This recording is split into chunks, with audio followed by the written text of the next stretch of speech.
Bonsoir. Merci d'être parmi nous ce soir à cette séance des Jeudis de Lima qui ouvre un cycle dédié au Maroc en prélude à la grande manifestation qui va avoir lieu à partir du 15 octobre. Le vernissage est programmé pour le 14 et nous sommes heureux de vous accueillir ainsi que nos amis qui sont venus spécialement du Maroc pour cette rencontre qui va être centrée sur les médias au Maroc, enjeux et perspectives. Enjeux et défis et perspectives évidemment. D'autant plus que ces amis, intervenants, collègues, évidemment, qui représentent différents médias, vont pouvoir, chacun dans son domaine et au-delà, évidemment, réfléchir sur ce que sont les médias aujourd'hui. Au Maroc, la cartographie de ces médias, quel est le rôle qu'elle joue et le travail d'accompagnement justement et de mutation de la société marocaine qu'elles accomplissent. Et il y a la presse électronique, la presse écrite, les hebdos. Comme vous avez pu le constater, j'ai tenu à ce que la presse arabophone soit représentée et par le biais d'un journal qui aujourd'hui prend de la place aussi dans la configuration des médias, à savoir l'Akhbar. Mais malheureusement, Rachid Nini est souffrant. Il n'a pas pu être parmi nous. Il s'en excuse. Évidemment, des collègues vont pouvoir donc parler également de quelle est la place de la presse arabophone et par rapport à est-ce qu'elle est plus représentée, est-ce qu'elle est plus lue que la presse francophone et quelle est sa place aujourd'hui. Je remercie Mohamed Zouak qui est le directeur de yabiladi.com. Évidemment, la presse électronique, il nous en parlera tout à l'heure, elle est aujourd'hui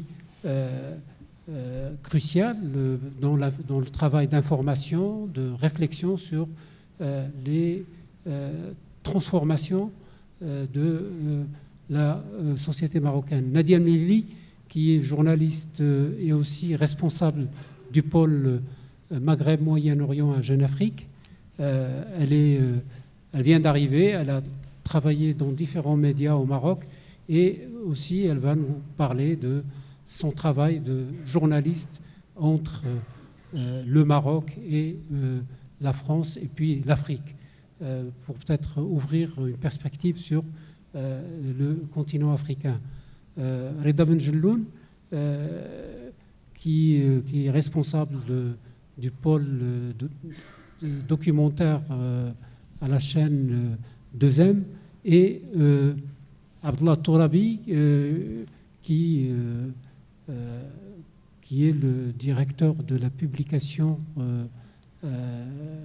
peut-être tu pourras me corriger, de l'hebdomadaire tel quel. Voilà, donc vos questions vont nourrir la réflexion et puis apporter également, j'imagine que parmi nous il y a des journalistes qui vont pouvoir aussi contribuer dans le débat pour nourrir la réflexion et le débat sur cette question qui est très importante aujourd'hui puisqu'elle pose un certain nombre de questions. Et je remercie Mohamed Louafi qui est spécialiste des médias, qui est professeur à Sciences Po et On avait travaillé par le passé, évidemment, sur de nombreuses questions qui touchent le numérique et également les questions des médias dans le monde arabe et les révolutions des printemps arabes. D'ailleurs, Mohamed Zouak a participé hier, pas plus tard qu'hier, à un débat avec Kekhano, qui est un spécialiste des médias arabes, sur un peu le même thème qui croise celui de ce soir. Donc, Mohamed Louafi, à qui j'ai demandé d'animer cette soirée, va prendre la relève pour vous brosser un tableau d'abord en guise d'introduction avant de passer la parole, de vous présenter les intervenants et de passer la parole à chacun des intervenants. Juste un rappel, les Jeudis de Lima ont été conçus d'une manière à ce qu'on puisse alterner entre des débats portant sur le Maroc et aussi des thématiques ouvertes sur les questions d'actualité du monde arabe. Et à titre d'exemple, la semaine prochaine, avec le site Mediapart, on organise une rencontre sur la galaxie des frères musulmans en partenariat avec donc ce support. Et il y a 2 semaines, on avait reçu Edoui Plenel avec Elias Sambar et Denis Siffer ici même. Et c'était une rencontre mémorable.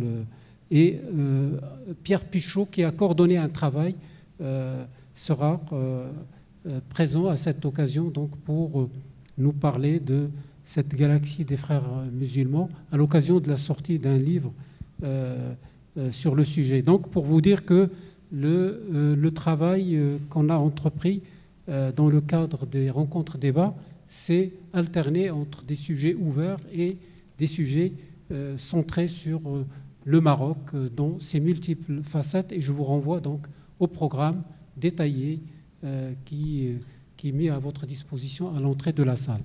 Merci encore une fois et je passe la parole à Mohamed Louafi. Merci. Merci beaucoup. Donc le débat de ce soir s'intitule donc Enjeux et défis des médias au Maroc.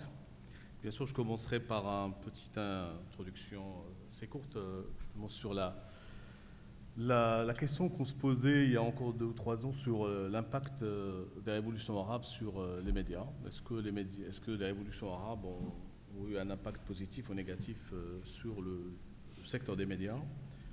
En général, beaucoup de gens considéraient que rien n'avait changé, voire pire, ou au contraire considéraient que beaucoup de choses avaient bougé. Et la preuve, c'est que donc, les pouvoirs politiques mettaient une pression supplémentaire sur les journalistes et sur les médias en général. Et souvent, on essaie également en fait, de voir si donc, le champ des médias, pas seulement au Maroc, mais dans les autres pays arabes, connaissait beaucoup de dysfonctionnements. On essayait de voir à qui la faute. Est-ce que c'est la faute des pouvoirs politiques qui, avec leur penchant liberticide? Est-ce que c'est la faute des journalistes qui sont peu professionnels et qui mélangent le militantisme et le journalisme? Est-ce que c'est la faute des financiers ou publicitaires qui parfois font corps avec les pouvoirs publics? Ou encore, est-ce que enfin c'est la faute du public qui est infidèle, volatile et qui souvent délaisse les médias nationaux pour aller voir ailleurs, aussi bien les médias régionaux que les médias français? Donc en fait, on est là devant une problématique des médias qui met l'accent sur la notion de bouc émissaire, qui est le responsable justement de ce dysfonctionnement. Mais on pourrait également voir les choses d'une autre manière et poser la question sur le coût donc pour les Marocains de ces dysfonctionnements du marché des médias, du marché médiatique. Parce que justement, lorsque les gens perdent beaucoup de temps à chercher l'information, à essayer de la vérifier, donc pour prendre leurs décisions, parce qu'en réalité, les médias permettent donc permettent de diffuser l'information, et cette information est nécessaire pour les individus pour tout simplement prendre leurs décisions, aussi bien décisions politiques pour voter ou pour d'autres types de décisions dans tous les domaines. Donc l'information est un bien public.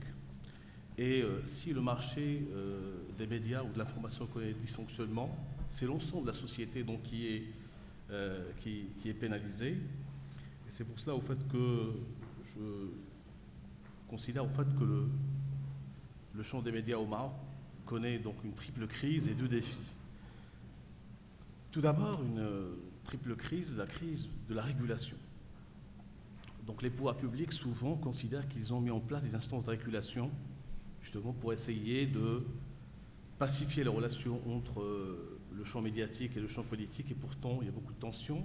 Je parle du Maroc, il y a de temps à autre des journalistes qui vont en prison, de temps à autre des journalistes qui sont emprisonnés, qui sont des journaux qui sont tout simplement qui reçoivent des amendes. Donc en fait il y a une tension permanente, et donc ces instances de régulation qui existent ne font pas véritablement, ne remplissent pas leurs fonctions. Crise également du financement. Donc les médias marocains ont une santé financière fragile, donc souvent dépendent aussi de l'État, même les médias privés, et donc c'est-à-dire un marché publicitaire également extrêmement réduit. Donc cette crise de la régulation est doublée d'une crise donc, de financement, et bien sûr une troisième crise qui est la crise de l'audience. Même avant l'arrivée des nouveaux médias, les médias marocains, en fait, c'est les statistiques qui passent, sont en réalité peu regardés. Et donc, en fait, cette triple crise crée une situation de dysfonctionnement donc, profond, et donc un malaise généralisé. Donc, et je noircis un peu le tableau pour laisser réagir donc, nos invités. Donc, triple crise et un double défi. Pour les médias marocains, il y a le défi bien sûr des médias régionaux, parce que les médias régionaux, donc, que ce soit les chaînes satellitaires arabophones ou francophones, font une concurrence très sérieuse donc, aux médias marocains. Et si on veut vraiment faire un bilan sérieux, donc les médias marocains sont incapables en réalité de réagir. Et encore moins en fait de concurrencer sérieusement donc, ces médias régionaux. Et deuxième défi très important, c'est le numérique. Le numérique qui est en train de bouleverser complètement la configuration de la communication. Et donc, chacun de ces médias essaie de réagir. Et je sais que chacun de nos intervenants va intégrer donc, cette variable dans l'approche qu'il va faire de la question. Et on va commencer peut-être par ordre alphabétique en donnant la parole à monsieur. Merci. Bonsoir, monsieur. Quand ma tête m'a demandé d'assister.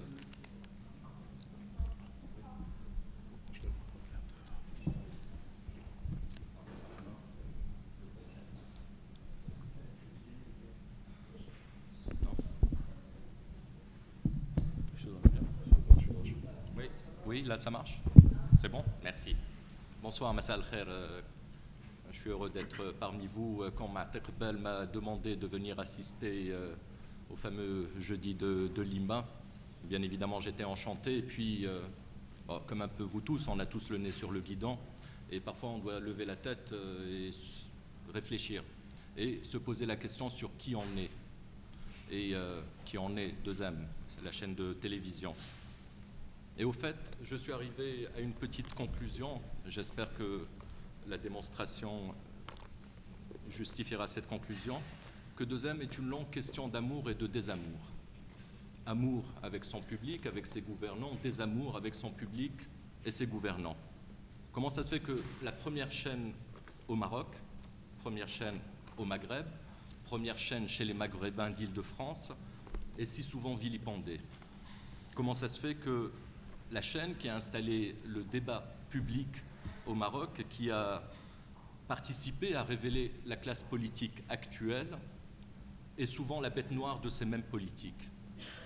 Comment ça se fait que la chaîne qui a le plus couvert le mouvement du 20 février a été taxée de chaîne du Mkhzen?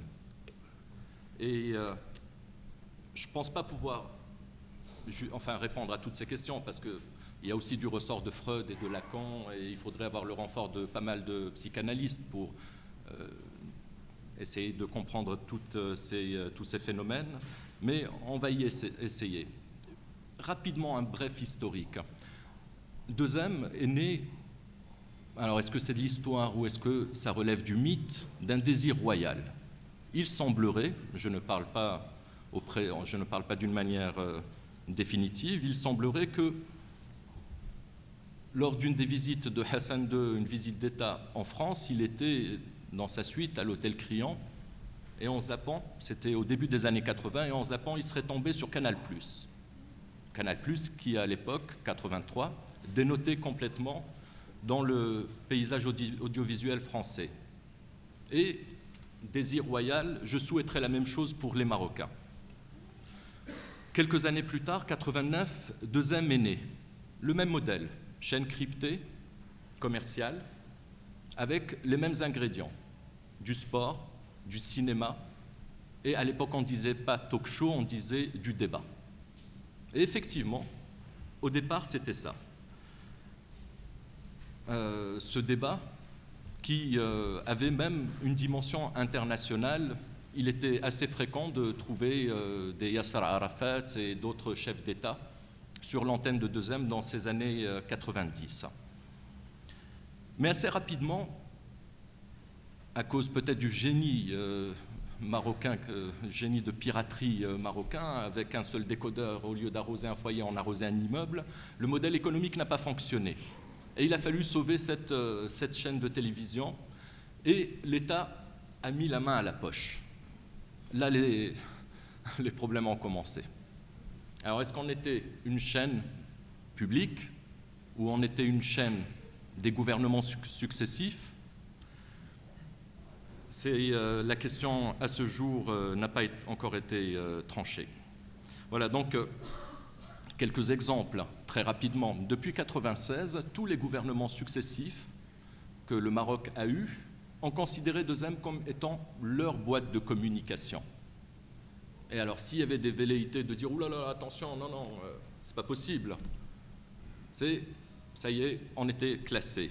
Et on avait des premiers ministres qui disaient « Écoutez, j'ai quelque chose de très très important à dire en cette veille de Ramadan aux Marocains.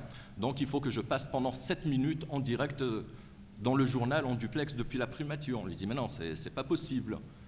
Même une actu royale, on la traite en 2 minutes. On ne va pas vous donner 7 minutes dans le journal. C'est pas professionnel, ça ne fonctionne pas. » D'autres qui disent bah, « Écoutez, je vois tel ministre de mon gouvernement qui passe plus souvent que moi et même mon fils s'en plaint. » Oui, mais votre ministre en question, il est actif, il est dynamique, il lance des projets, je ne sais pas, ville sans bidonville, bon, des projets qui touchent le quotidien des Marocains, c'est important.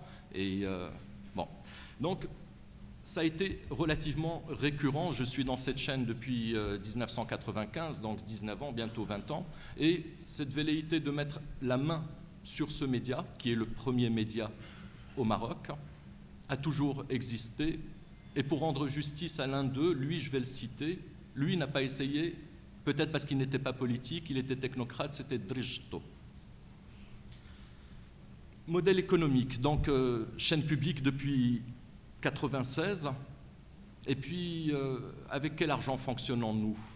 Il y a une idée très répandue, un peu des amours aussi, très répandue, c'est l'État qui met l'argent dans le budget de 2M. Vous prélevez dans la facture de l'eau et de l'électricité de l'argent pour l'audiovisuel et ça va dans la poche de 2M. Et souvent, quand on fait quelque chose de pas bon, on nous dit « avec notre argent, voilà ce que vous nous offrez ». Et au fait, c'est faux. Nous sommes une des bizarreries, peut-être la seule chaîne au monde, publique, qui fonctionne avec l'argent du privé. 95% de notre budget vient des annonceurs. Alors les annonceurs, il faut les attirer. Les annonceurs, ils n'aiment pas le service public, ils n'aiment pas la mission publique. Mais en même temps, nous avons un engagement avec nos téléspectateurs et nous avons un engagement avec l'État. Nous avons un cahier des charges qui nous prescrit une mission de service public. Classique, comme partout, du débat politique en prime time, de l'éducation, de la culture, de la diversité, classique. Mais ça, le privé n'aime pas. Alors, on nous a longtemps reproché d'abêtir les gens en diffusant des séries. En diffusant des séries en dérija. Parce que les séries au Maroc, vaut mieux qu'elles soient en syrien, enfin en arabe avec accent syrien ou en arabe avec accent égyptien. Notre modèle économique a fait que, effectivement, pour financer les véritables missions de service public, qui est par exemple d'avoir un débat en prime time, chose qu'on ne retrouve plus dans une chaîne publique française, si ce n'est exceptionnellement. En France, nous avons Mots Croisés qui est à 11h du soir, et le débat politique en direct, en prime time, c'est très rare. Quand on le fait, il faut le financer. Quand on développe une case documentaire en prime time et qu'on sait que le documentaire est un outil de citoyenneté, d'éveil, de réconciliation du Marocain avec lui-même, la réécriture de l'histoire officielle, pour financer tout ça, il faut de l'argent, et l'argent, il faut le chercher là où il est, c'est-à-dire aussi parfois en faisant une chaîne qui est commerciale. Donc, encore une bizarrerie de notre système et de notre modèle. Mais il n'empêche, avec disons, ce grand écart que l'on fait au quotidien entre le commercial et notre mission de service public, c'est la première chaîne au Maroc, avec 27% de part d'audience. Et puis, enfin, je pense que le temps tourne et il y a certains passages, je pense que le public m'interpellera dessus. Alors, c'est quoi la ligne éditoriale? Parce que c'est une des questions qu'il faut aussi se poser. J'ai souvent l'habitude de répondre, la ligne éditoriale chez nous, un peu, c'est le code pénal. C'est ce qui n'est pas interdit. Mais plus sérieusement, notre ligne éditoriale, notre loi, c'est le cahier des charges. Le cahier des charges, c'est un accord entre la haute autorité de l'audiovisuel et la chaîne. Qu'est-ce qui nous demande ce cahier des charges? Informer, éduquer, pas éduquer en brigadé, pas de la propagande, et divertir, tout ça en respectant les valeurs premières du pays, sa diversité, ses particularités, bien évidemment, pas d'apologie du crime, pas de racisme, pas quelque chose de relativement normal. Souvent, quand on parle de médias publics et dans nos latitudes, on a le sentiment que le journaliste télé est un journaliste qui a le doigt sur la couture et que, de toute manière, c'est un fonctionnaire qui ne réfléchit pas et qui ne fonctionne qu'avec les ordres. En 19 ans de carrière dans cette chaîne-là, je n'ai jamais eu, ni moi, ni mes collègues, d'ordre, de consignes, d'injonctions. Ça, c'est un véritable fantasme, à tel point que, souvent, les journalistes télé, on les met un peu à part. Ils ne font même pas partie du corps des autres journalistes. Le syndicat estime qu'on n'est pas journaliste. C'est une autre histoire. Il y a eu, et c'était à mon sens une chose positive, à un moment, ce qu'on appelait des briefs, quand il y avait des dossiers très compliqués, les assauts d'Africains subsahariens sur les enclaves de Ceuta et Melilla. Il y a eu des briefs auxquels participait la presse internationale accréditée au Maroc. Il y a eu des briefs sur le Sahara. Est-ce qu'on peut considérer ça comme véritablement de l'influence ou pas? Je ne sais pas. En tout cas, c'était des moments qui étaient intéressants et importants pour nous parce que souvent il est très difficile d'aller chercher l'information, de pouvoir la vérifier. Là, on avait les responsables de certains secteurs, de certaines politiques, et on avait accès à eux, on pouvait vérifier cette information. On dit souvent qu'il y a la censure pour avoir fait quelques produits télévisuels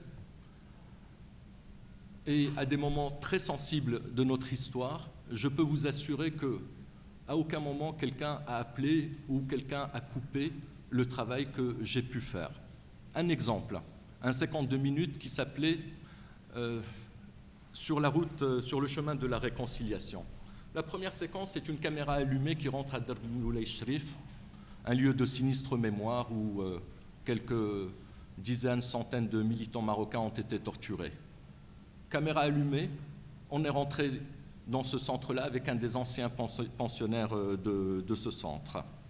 Dans ce même travail, on a discuté, à la période de l'instance équité et réconciliation, de la question fondamentale de l'impunité. Ce sont des sujets véritablement gênants, poil à gratter, et à aucun moment je n'ai eu un retour de flamme. Alors, il y a un autre fantasme, s'agissant des journalistes des télévisions publiques, c'est celui de la télé du mkhzen. Effectivement, c'est une étiquette, comme si le mkhzen était un mot honteux et contagieux et dangereux. Dans la foulée, dans ce qu'on a pu appeler les printemps arabes, nous avons eu notre 20 février, une dynamique très forte. Et les jeunes du 20 février, et là encore on est dans l'amour et le désamour, nous ont reproché tout un tas de choses. Nous avons été la chaîne qui, le jour du 20 février, est devenue une chaîne d'information avec 7 rendez-vous d'information, 7 télés, 7 radios, avec des duplex dans 5 villes du Maroc. L'information était en instantané. Quelques jours après, il y avait Mubasharatan Ma'akoum, un débat 90 minutes en direct, avec des jeunes du 20 février, qui en direct ont pu dire ce qu'ils voulaient dire. Mais il n'empêche, le vendredi d'après, le passage de Mubasharatan Ma'akoum, on avait ces mêmes jeunes qui étaient devant la chaîne, Al-Sha'b yurid Isqat al-Qanat, le peuple veut que 2 âmes disparaissent, télévision du Makhzen, etc. Amour, désamour. Et on a consacré des longs formats à ce mouvement du 20 février, mais la réalité, elle est ce qu'elle est. C'est impossible de leur dire, s'il y avait une chaîne au Maroc qui vous a autant couvert, consacré de temps, c'est bien 2M. Mais, et c'est peut-être là notre erreur, c'est que cette génération n'a jamais su lui parler. Autant on a su parler à la génération des années 90, et les jeunes du 20 février n'étaient pas nés pendant les années 90. Ils n'ont pas vu tout le chemin parcouru, la participation à l'alternance, à la construction de ce Maroc en transition. Et peut-être qu'on n'a pas su véritablement aller vers eux. Une des questions que m'a posée C. Mohamed Louafi en prévision de mon intervention, c'est censure et aussi autocensure. Est-ce qu'il y a de l'autocensure? Peut-être que oui, certainement. Mais ce n'est pas un système, ce n'est pas quelque chose qui est véritablement... L'autocensure, à mon sens, c'est quelque chose d'individuel, chacun comment il souhaite exercer son métier. En revanche, une chose sur laquelle j'insiste à chaque fois auprès des journalistes avec qui on travaille au quotidien, c'est de mettre les choses dans leur contexte. Je vous donne un exemple très bref. Il y a eu toute une série de grands reportages des chaînes espagnoles Antena 3 ou M6, enquête exclusive sur la pédophilie au Maroc, le tourisme sexuel, etc. Parallèlement à ça, il y avait eu une histoire au Maroc, une triste histoire, celle d'un journaliste belge, Sarfati à Agadir, qui avait des relations avec des jeunes marocaines et les prenait en photo et mettait ça sur Internet ou sur des CD qu'il faisait circuler. Une histoire assez dure. Il y avait une journaliste dans l'équipe de Grand Temps qui m'a dit « Reda, on ne peut pas passer à côté de ça ». Je lui ai dit « Très bien, mais simplement, ces jeunes filles qui sont actuellement en prison, il ne faut pas que l'on soit des justiciers procureurs.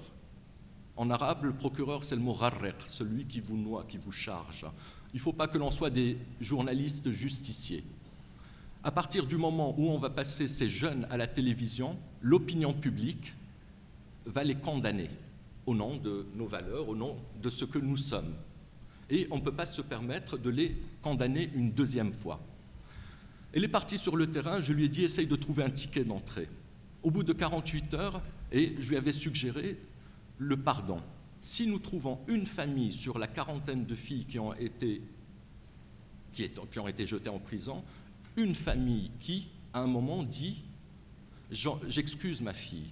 Parce qu'on a tous fait des conneries, on a tous fait des bêtises à l'âge de l'adolescence ou de la jeunesse, etc. Ma fille a fait une bêtise, je lui pardonne. À partir de là, on pouvait dérouler toute cette histoire.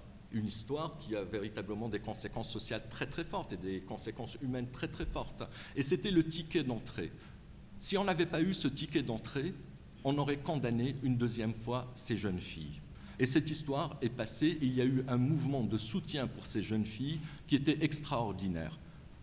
D'où la nécessité, et ce n'est pas de la censure ou de l'autocensure, mais une information on ne peut pas la donner d'une manière brute. Une information doit être contextualisée, mise dans son environnement.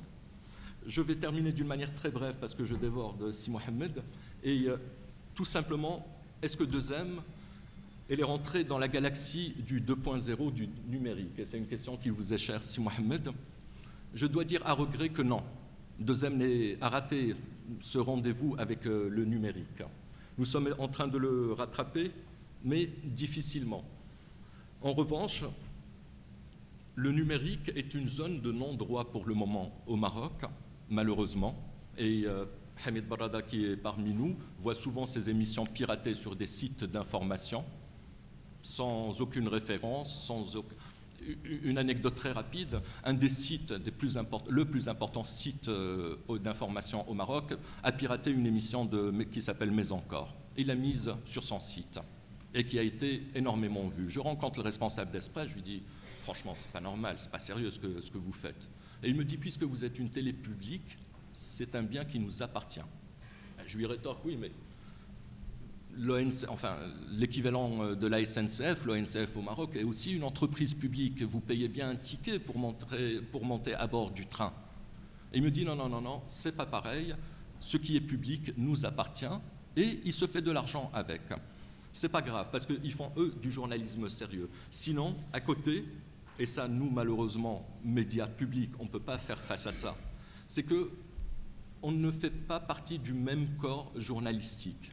Parce que le numérique, aujourd'hui au Maroc, à quelques exceptions près, c'est une zone de non-droit, c'est une zone où il est arrivé de tuer un pauvre artiste 3 ou 4 fois, alors qu'il était toujours vivant. Et quand on posait la question au responsable de ce site, mais Ben Brahim est toujours vivant, il nous répond, c'est pas grave, il m'a valu quelques clics, c'est bien. Voilà, j'ai tant à dire et à médire. Et juste en conclusion, les médias au Maroc sont véritablement comme le pays, véritablement en transition. Et est-ce qu'on a besoin d'autorégulation? Est-ce qu'on a besoin de lois? Nous attendons un code de la presse nouveau où il n'y a pas de peine privative de liberté, où les délits ne sont pas pénaux. Et on attend aussi une loi qui puisse gérer ce monde numérique. Merci. Bien, merci beaucoup.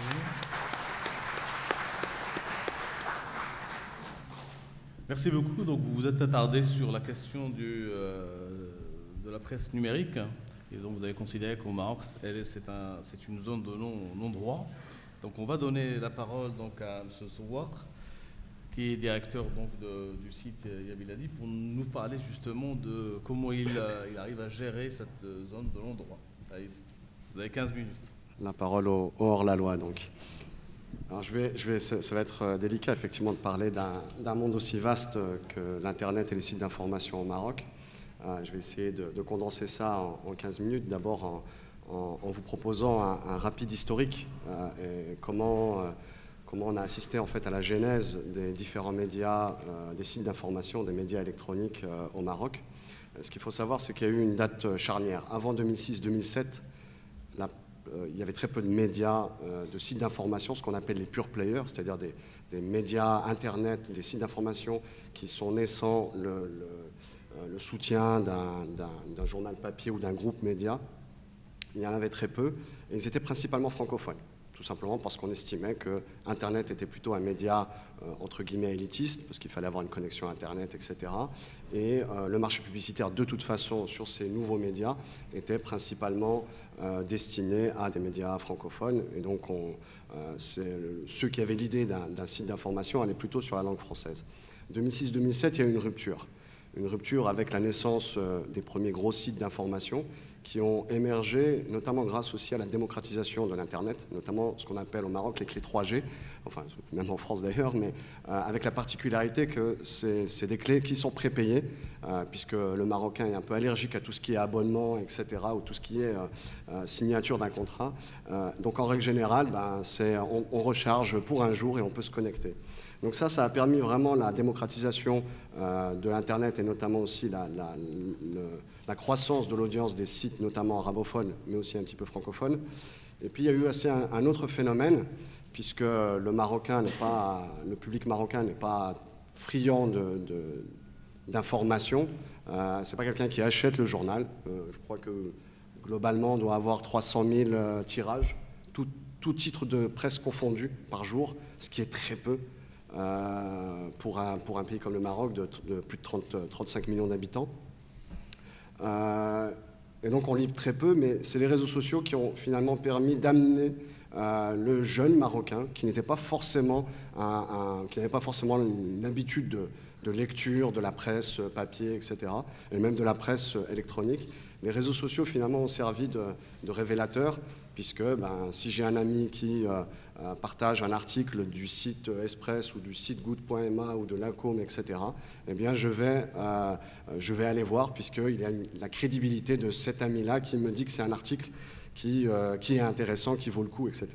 Donc c'est les éléments qui ont permis vraiment un essor important de la presse électronique. Ensuite est venu le printemps arabe, qui a plutôt joué le rôle de rupture, et qui a eu notamment deux effets. Tout d'abord, le public a pris conscience que l'actu chaude, elle se trouvait d'abord sur Internet.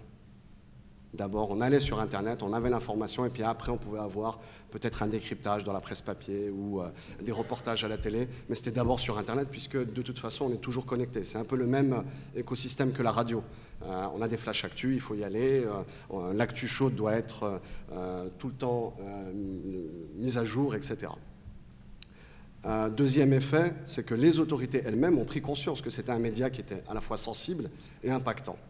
Et je pense que c'est à ce moment-là qu'il y a eu un vrai changement ou un nouveau regard de la part des autorités, puisqu'auparavant, il n'y avait pas beaucoup d'intérêt de la part des autorités qui étaient vraiment concentrées sur la presse papier, sur la problématique de certains journaux papier qui pouvaient sortir, qui pouvaient être borderline, voire même dépasser les limites.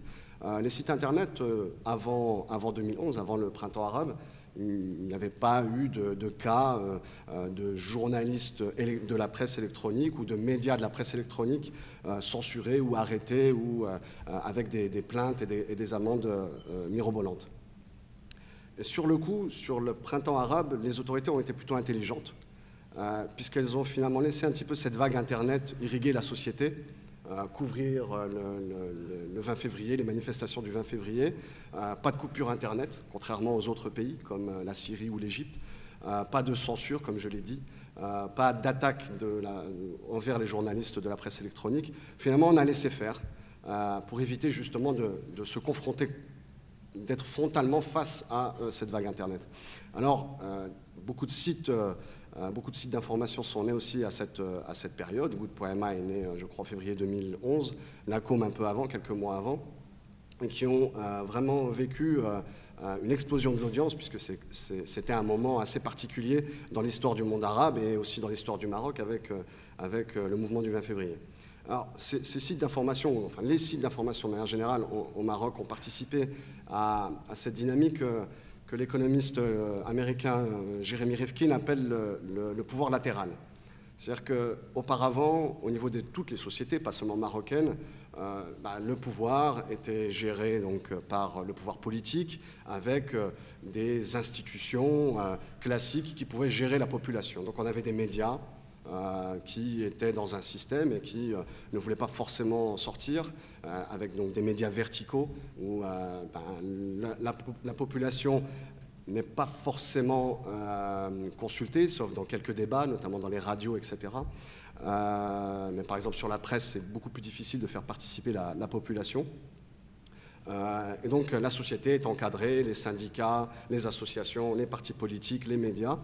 Et finalement, avec l'ère numérique, on accède à une société qui devient beaucoup plus horizontale, où on a n'importe qui, n'importe quel jeune, ou un jeune, qui va ouvrir son blog, qui va intervenir sur Twitter ou sur Facebook, sur n'importe quel réseau social, pour exprimer ses opinions, poster des vidéos sur YouTube. Pendant le 20 février, on avait vu un jeune des États-Unis qui faisait des longs discours. On avait l'impression que c'était un grand homme politique ou un militant sur ce qui se passait au Maroc. Donc on voit très bien qu'il était très suivi et même il a été repris par la presse électronique.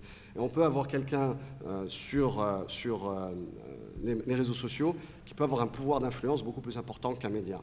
Finalement, l'individu devient un média de plus en plus. et a son mot à dire dans la construction même de la ligne éditoriale du média.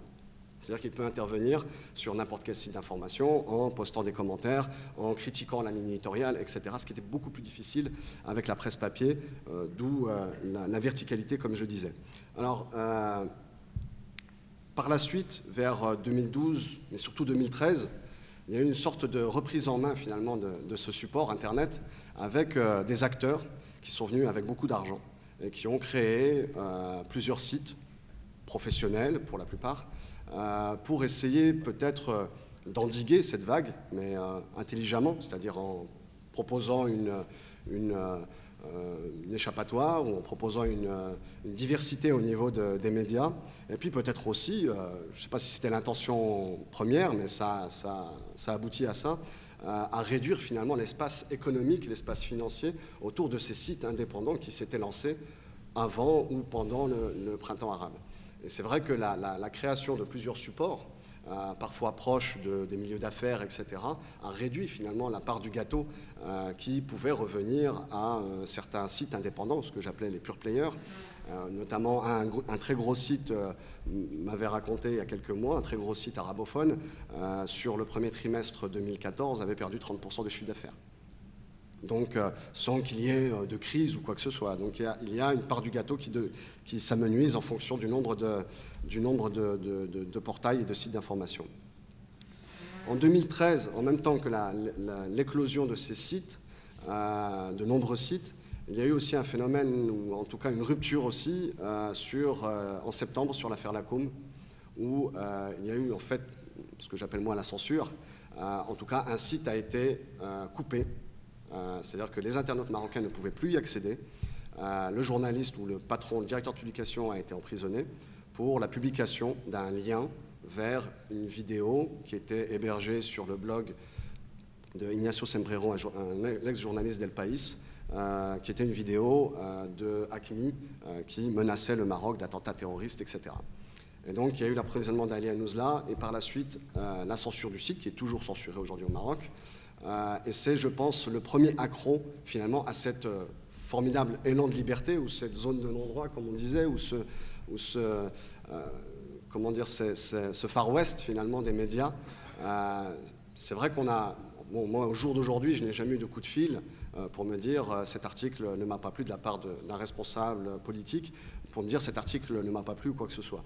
Donc c'est la preuve qu'il y a des marges de manœuvre. Mais c'est vrai que l'accroc sur l'affaire Lacom a peut-être donné une mauvaise image dans la gestion du média Internet par les autorités, notamment alors qu'on est dans un pays où des sites qui critiquent le Maroc, par exemple, sur l'affaire du Sahara, qui est une affaire très sensible, des sites du Polisario sont accessibles au Maroc, au jour d'aujourd'hui.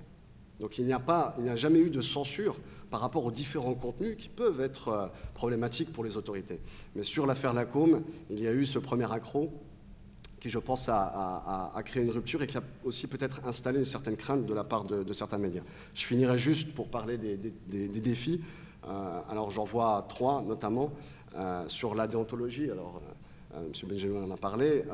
C'est vrai qu'on a des problèmes au sein de la presse, pas qu'électronique, il y a aussi des problèmes au niveau de la presse papier. Mais c'est vrai que sur la presse électronique, le coût d'entrée est très faible, donc on peut facilement créer un site web, même si on n'a pas le bagage, même si on n'a pas la déontologie, même si on n'a pas les moyens financiers et humains pour alimenter un média. Et donc on peut faire du plagiat, on peut mettre des photos sans payer les droits, etc. Donc la déontologie pose un vrai problème, surtout qu'on est dans un média qui est dans la course à l'audience, on est dans l'actu chaude, on est dans la course à l'information. Et ça, forcément, on a des bugs, ça peut arriver, donc là il faut corriger. Certains ne corrigent pas et tuent un acteur 3 fois de suite, ou publient des photos pas forcément, qui peuvent heurter la sensibilité des plus jeunes. C'est vrai que là, certains médias n'assument pas leurs responsabilités. Alors, pour ce faire, c'est vrai qu'il y a un vrai vide juridique. Alors le vide juridique, il est surtout aussi dans la reconnaissance de ces sites électroniques. Aujourd'hui, un site électronique n'a pas de reconnaissance. C'est-à-dire qu'on crée une entreprise de presse électronique, mais ça ne s'appelle pas comme ça, légalement. C'est une entreprise comme si je louais des voitures, comme si j'avais une web agency ou n'importe quelle société. Le gouvernement est en train de plancher sur le code de la presse de manière générale et le code de la presse électronique pour essayer justement à la fois de réguler, de reconnaître, de proposer des cartes de presse aux journalistes de ce secteur-là. Et même, ils sont en train de réfléchir aussi sur la subvention, comme il y a une subvention pour la presse papier, subventionner aussi la presse électronique pour les pousser à se professionnaliser, à payer les charges, etc., à se structurer. Donc il y a un vrai vide. Alors, il y a eu aussi une autre tentative. Alors sur ce code de la presse, malheureusement, il n'est pas encore passé. On attend toujours son passage au niveau du Parlement pour qu'il soit voté. En parallèle, il y avait eu une tentative avec un code numérique de la part du ministère de l'Industrie et des Nouvelles Technologies qui a très vite été retiré puisqu'il y a eu une bronca, beaucoup de réticence de la part des internautes surtout, des citoyens, mais surtout des internautes qui n'en voulaient pas parce qu'il y avait des articles qui étaient litigieux et qui pouvaient poser problème, notamment compte tenu de l'interprétation de certains juges de ce type d'article. Enfin, dernier défi, le modèle économique. On dit souvent la presse papier est en crise, les médias sont en crise. Le média de demain, c'est le média électronique. La réalité, c'est qu'on n'a toujours pas trouvé de modèle économique. On est dans une situation qui est fragile. Très peu de médias au Maroc ont réussi à se professionnaliser et avoir un chiffre d'affaires qui permette d'avoir, par exemple, une rédaction ne serait-ce que de 10 journalistes. Ça se compte sur le doigt d'une main, les sites d'information au Maroc qui ont une rédaction de 10 journalistes. Et ça pose un vrai problème, puisque c'est ce qui pousse justement à ces dérives, ces dérapages, puisqu'on est dans la course à l'audience. Et donc, on se permet de prendre des vidéos, on se permet de prendre des articles de confrères et de les diffuser sans citer la source pour aller au plus vite et puis essayer d'amasser les quelques miettes du grand gâteau publicitaire. Donc voilà, je m'arrêterai là et puis je répondrai volontiers à vos questions. Merci. Merci.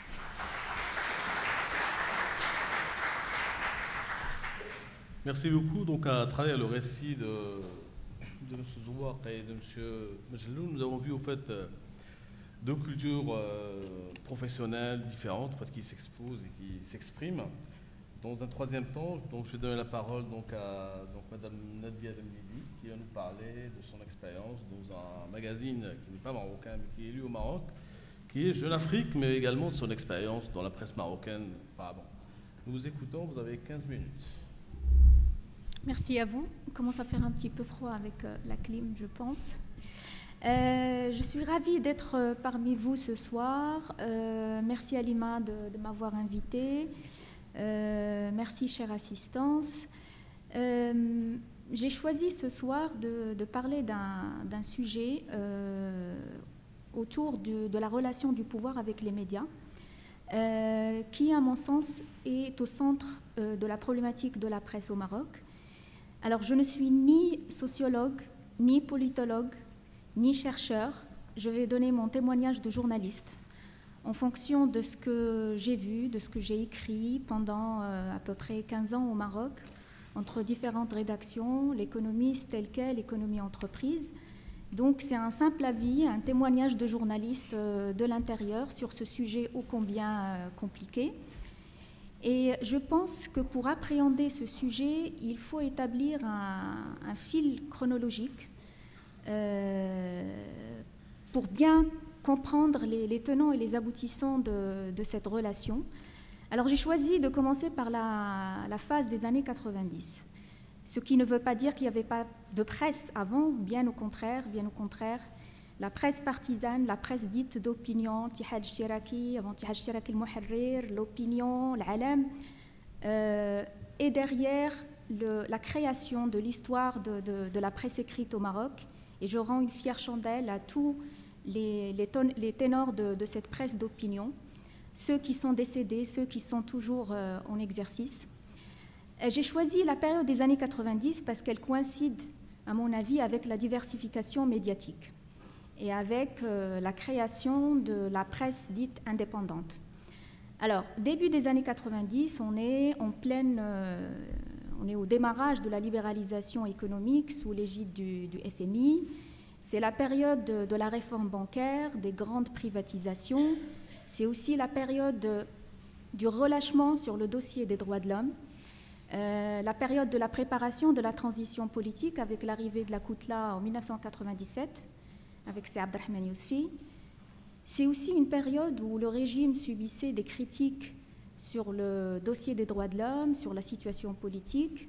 La période où on a entendu parler à l'époque, parce qu'il y a très peu de gens qui l'avaient lu, du brûlot de Gilles Perrault, notre ami le roi, de quelques rapports d'institutions internationales. Donc c'était une phase où le régime avait tout intérêt à dépoussiérer un peu son image et à encourager la naissance d'une alternative médiatique. La naissance d'une presse selon les règles du marché. Donc il y avait la création de l'Économiste en 1991, la vie économique qui est passée sous la houlette de Jean-Louis Servan-Schreiber, la création de Maroc Hebdo International. Pour la première fois au Maroc, on avait un journal arabophone de large audience, Sharq al-Awsat, qui commençait à être imprimé au Maroc. Il y avait dans la presse partisane certains journalistes de renom qui commençaient à avoir un ton différent. On avait Feu Nadir Ya'tel Bayan, tout le monde se rappelle de si Nadir Ya'tel Allah yarhamou, Khalid Jam'i, l'opinion. On avait aussi, jusqu'à tout récemment, c'est Mohamed El-Brini, par la suite, l'Ahdath al-Maghribia. Donc, il y avait un changement de temps, il y avait une nouvelle offre informationnelle qui a donc accompagné cette phase des années 90. Il y avait aussi 2M pour le côté audiovisuel. Reda en a parlé tout à l'heure, avec la création de 2M en 89, dont l'actionnaire était l'ONA, donc le holding royal, ce qui témoignait donc une envie du régime de passer à une autre phase. En 97, la création du journal. En 2000, la création de Tel Quel, qui, malgré leur ton, entre guillemets, irrévérencieux, était quand même encouragés en coulisses et même fournis en information. C'est que le début du règne était accompagné par une envie sincère de communiquer, d'oser, de casser les tabous et de passer à un autre Maroc. Donc en fait, on ressentait un changement d'attitude de la part des hommes de pouvoir, mais en même temps, cette libéralisation médiatique est restée maîtrisée. Il y avait quand même des censures sur certaines couvertures de journaux, jugées insultantes, jugées audacieuses. Il y avait aussi parallèlement une certaine, entre guillemets, propagande sur le jeune roi dynamique, proche des classes populaires. Le mot à l'époque, c'était d'encourager le jeune roi, et à raison d'ailleurs, puisque il était sur des chantiers immenses et il avait besoin d'une période de grâce. Alors jusqu'en 2004, on sentait réellement un changement dans la relation entre les médias et le pouvoir. Mais c'est une relation qui demeurait floue. Elle n'était pas à 100% verticale, dans le sens où c'est l'État qui commandait à 100% la presse, comme on pouvait avoir sous les régimes soviétiques. Et cette relation n'était pas horizontale, à 100% horizontale non plus, comme on a dans les régimes démocratiques où la presse occupe son rôle de quatrième pouvoir. C'est une relation que je peux qualifier d'erratique. Elle est irrationnelle. C'est une relation qui répond aux impératifs politiques du moment. Une fois on serre, une fois on lâche. Une fois on serre, une fois on lâche. Et c'est comme ça, je pense qu'on peut qualifier l'interventionnisme du pouvoir dans les médias. Mais avec une réserve. C'est qu'on a tendance facilement à dire que le pouvoir, c'est un peu le roi, son entourage, ses relais économiques. Mais il faut savoir que ce n'est pas simplement ça. La question est beaucoup plus compliquée. Pour expliquer la situation peu envieuse dans laquelle se trouve la presse écrite au Maroc actuellement, il faut prendre en considération d'autres facteurs, d'autres causes, peut-être des tenants et des aboutissants de cette relation pouvoir-média. Il y a l'autocensure qui est parfois individuelle, par excès de zèle. Il y a des journalistes qui s'autocensurent. Il y a le manque de formation des journalistes. Il y a la sous-capitalisation des entreprises de presse. Il y a l'influence grandissante des annonceurs. Il y a la mutation forcée vers le numérique. Donc tous ces éléments, je pense, il faut les mettre en concordance et méritent, à mon avis, un exposé à eux tout seuls pour les approfondir. Même le mot pouvoir que j'utilise d'ailleurs dans mon exposé, par honnêteté scientifique, il faut le définir. Est-ce qu'il s'agit d'un pouvoir, de plusieurs pouvoirs qu'est-ce qu'on entend réellement par pouvoir? Je pense que ce mot, à lui seul, mériterait une thèse de doctorat. En tout cas, dans mon exposé, le pouvoir est la classe dirigeante, décidante. Et cette classe qui a réellement le pouvoir de décision au Maroc, a une vision peu claire dans ses relations avec les médias. Tout simplement parce que la presse, quatrième pouvoir, traduit et illustre un peu les hésitations démocratiques du Maroc. On a comme preuve des textes fondateurs, on a parlé tout à l'heure du Code de la presse, on a parlé du droit d'accès à l'information, qui, à mon sens aussi, est un autre texte fondateur, qui tarde à voir le jour par manque de courage, par manque de décision. Le Code de la presse, je rappelle, a fait 3 ministres. Il a fait Nabil Ben Abdallah, il a fait Khalid Nasseri et maintenant Mustafa Al-Khalfi, et ce n'est pas encore fini. Le droit d'accès à l'information, qui est pourtant un principe constitutionnel, en 2011, n'a pas encore vu le jour. Bon, il y a un projet de loi d'ailleurs, je pense, qui a besoin d'être vu et revu, parce qu'on s'est trouvé dans la mouture gouvernementale avec une liste d'exceptions à ce droit qui est quand même assez importante et qui risque de dénaturer le principe d'accéder à l'information. Donc ce manque de constance dans la relation pouvoir-média, avec le manque de textes juridiques qui protègent la profession, qui protègent les médias de l'arbitraire, mais qui en même temps lui rappellent ses droits, tracent les limites de la diffamation, de l'atteinte à la vie personnelle et à la vie privée des gens et des institutions. Tout ce manque-là a joué négativement contre la presse à partir de 2006. Donc à partir de 2006, on a commencé à sentir réellement un changement dans la relation pouvoir-média. Les portes ont commencé à se fermer. L'accès à l'information est devenu problématique progressivement.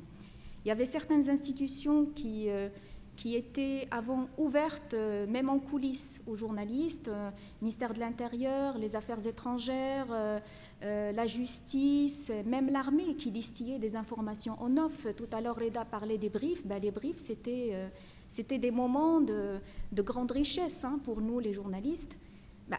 Ces gens-là commençaient à entrer dans le silence. Et donc, en fait, ce problème d'accès à l'information s'est progressivement accentué dans les années après, et paradoxalement, au fur et à mesure que le pouvoir prenait confiance en lui. Jusqu'en 2009, qui est l'année noire des journalistes au Maroc, l'année des grands procès, des procès surréalistes contre des journaux comme Akhbar Lyoum, comme Économie Entreprise, comme Le Massa. C'est dommage que Rachid Nini ne soit pas avec nous ce soir pour en parler, puisqu'il était patron de ce journal à l'époque, avec leur lot d'amendes tout aussi surréalistes. Donc une série de procès qui est accompagnée par une série de questions. Qu'est-ce qui a changé dans la relation entre le pouvoir et les médias ? Est-ce que le pouvoir a été agacé par la témérité de certains journalistes, voire certains débordements? Est-ce qu'il a senti la nocivité de cette jeune presse qui, je rappelle, n'a même pas 20 ans, cette presse dite indépendante, sur son image à l'international? On n'en sait rien. Le fait est que les classements du Maroc dans les rapports internationaux, notamment ceux de Reporters sans frontières et de Human Rights Watch, a dégringolé. Donc on est passé d'un pays partiellement libre au début des années 2000 à pays non libre. 24 ans après la création donc, de la presse dite indépendante, on a encore des enjeux de liberté. Et à cet enjeu de liberté s'est rajouté une certaine standardisation des lignes éditoriales, des positions éditoriales qui sont pratiquement alignés sur les mêmes positions actuellement. Et là, on se pose la question, il est où notre objectif d'arriver à instaurer une presse plurielle avec plusieurs lignes éditoriales et de telle sorte à ce qu'on laisse le choix au lecteur. Ce qui m'attriste le plus, c'est deux choses. C'est l'accès à l'information, qui est devenu vraiment un grand problème, et puis surtout la dégringolade du niveau et de la qualité des journalistes. Parce que j'en ai vu, les journalistes qui viennent, qui n'arrivent même pas à développer une idée ou à avoir un esprit de synthèse, il y en a de plus en plus. C'est inquiétant, c'est alarmant. Et je pense que, d'où d'ailleurs la complexité du sujet, pour appréhender le monde des médias, il ne suffit pas de dire c'est un problème de pouvoir, de relation de pouvoir avec la presse, pas du tout. Il y a plusieurs facteurs qu'il faut mettre en concordance, comme j'ai dit, pour pouvoir comprendre la situation dans laquelle vit la presse actuellement. Je vais juste conclure sur une idée. C'est que cette ambiguïté qui caractérise la relation entre le pouvoir et les médias n'est pas une spécificité marocaine, qu'elle existe dans tous les pays, même dans les pays démocratiques, et que le seul garant, à mon avis, le seul élément qui peut contrebalancer ou élucider ces ambiguïtés, c'est le pouvoir judiciaire. Quand on a un pouvoir judiciaire indépendant, garant des libertés, cette ambiguïté commence progressivement à reculer. Voilà, donc c'est un simple témoignage de journaliste que je vous ai fourni. Le sujet reste, comme j'ai dit, assez compliqué et je pense que le débat donnera plus d'éléments par la suite. Et merci à vous.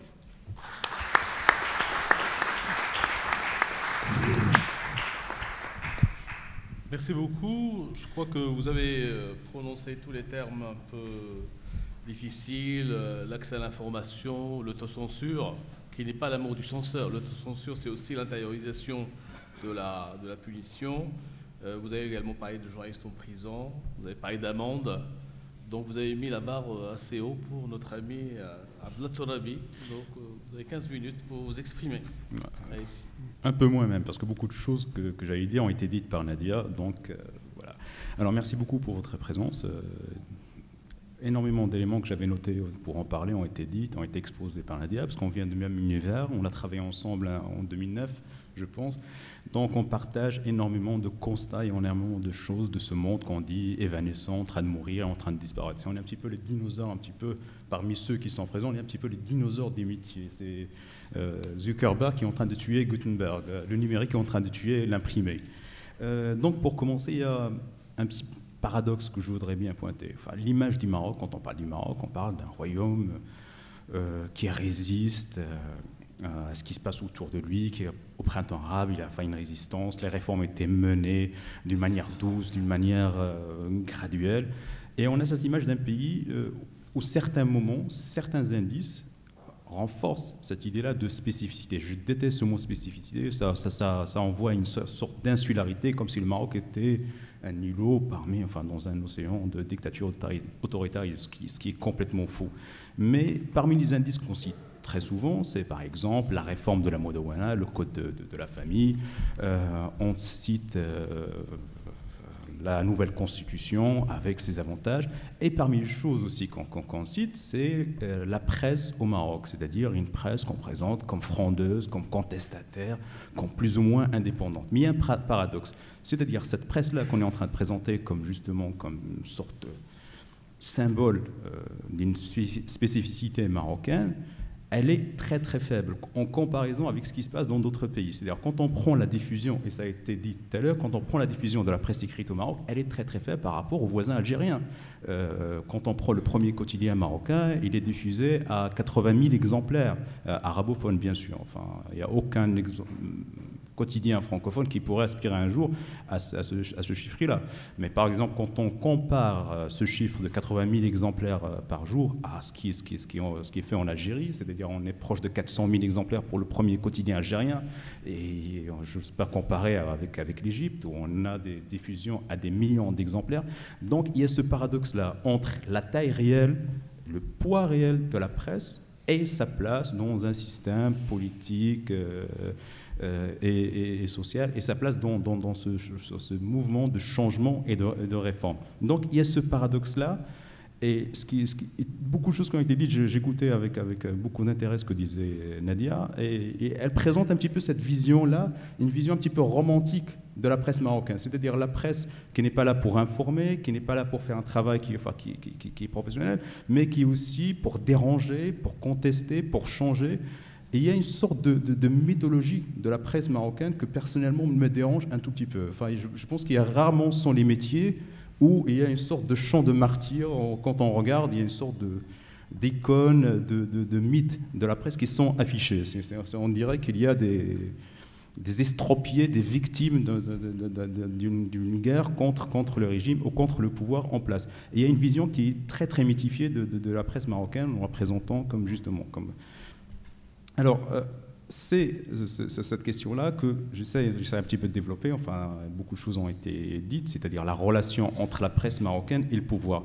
Alors, au niveau formel, au niveau des libertés, au niveau de la censure, on pourrait dire, enfin, d'un point de vue justement formel, je réitère l'expression formelle, il y a une grande liberté de presse au Maroc. C'est-à-dire, quand on regarde au sein des rédactions, la seule ligne rouge, c'est la loi. Il faut respecter la loi, il faut respecter le code de la presse, il faut respecter le code pénal. Ça, c'est d'un point de vue formel. Mais ça ressemble un petit peu à cette dichotomie qui existait chez les marxistes pendant les années 60 et 70, cette séparation entre les libertés formelles et les libertés réelles. C'est-à-dire, on peut écrire ce qu'on veut par exemple, sur le pouvoir, sur la monarchie, sur la société, sur l'islam, sur la religion. Mais le problème qui se pose, qu'est-ce qu'on pourrait écrire? Est-ce qu'on pourrait aller en profondeur? Est-ce qu'on pourrait aller accéder, par exemple, à ce que disait Nadia, accéder à l'information? L'un des problèmes majeurs actuellement au Maroc, c'est de pouvoir accéder à l'information. Je vous donne un exemple très simple. Cette semaine, il y avait la démission du patron de l'ONA, enfin du SNI, Société Nationale d'Investissement, qui est un petit peu le pouvoir qui gère les participations financières de la famille royale. Il y a une démission, c'est-à-dire que là, on est devant le plus grand holding économique du pays, ce qui est complètement, c'est des pains bénis pour un journaliste. Par exemple, un journaliste en France, ou un journaliste aux États-Unis, ou un journaliste dans le monde anglo-saxon, quand elle a une information comme celle-là, c'est des pains bénis. C'est-à-dire, il va multiplier les enquêtes, on aura des scoops, des informations, des reportages, des articles à foison sur ce sujet-là. Sauf que pendant une semaine, la date de la démission de ce responsable, les informations sont très, très, très, très rares. C'est-à-dire, on se limite à quelques offres. Il y a un communiqué, c'est-à-dire que là, la presse marocaine est en train juste de dire ce qui a été écrit dans le communiqué. Le problème, c'est pas parce que les journalistes sont interdits d'écrire quoi que ce soit sur cette démission, mais le problème, c'est d'accéder à l'information. Et il y a une sorte de cordon sanitaire autour de l'information, autour de cet événement-là que je cite comme un exemple, parce que le plus récent et le plus frais, c'est celui-là.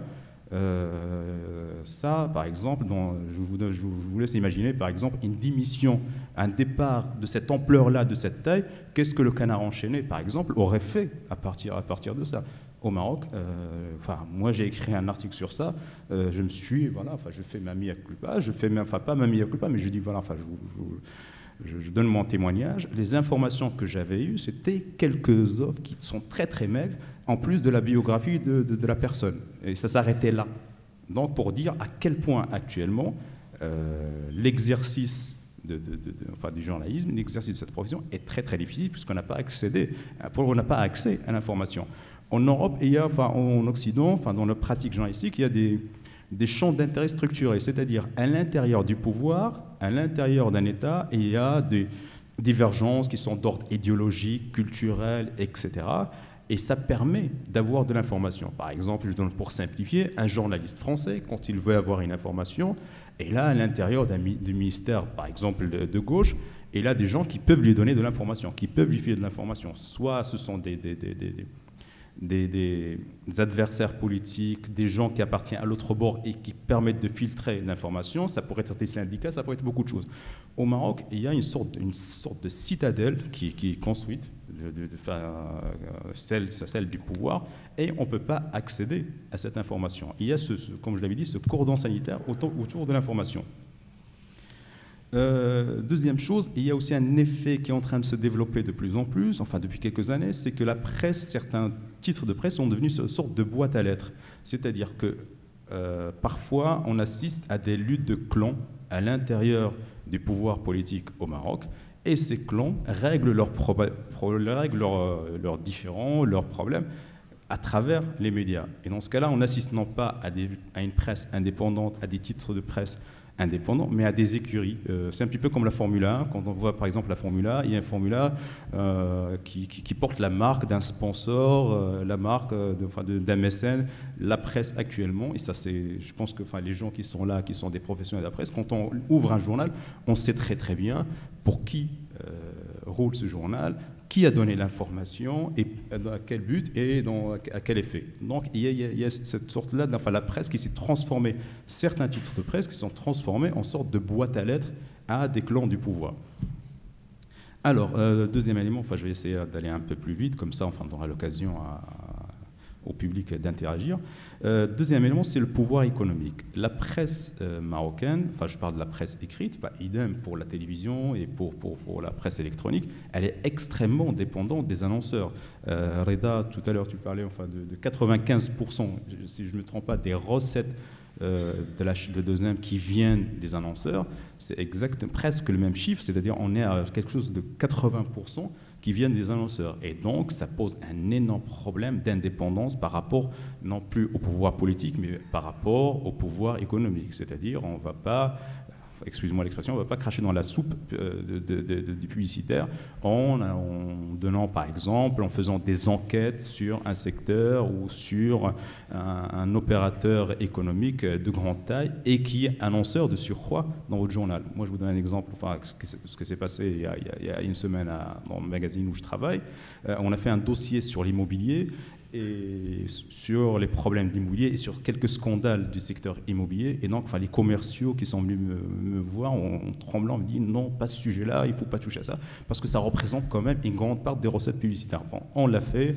Certains annonceurs ont été, ils n'ont pas caché leur mécontentement, mais ça a marché. C'est-à-dire, on pourrait vivre et finir les fins du mois tranquillement.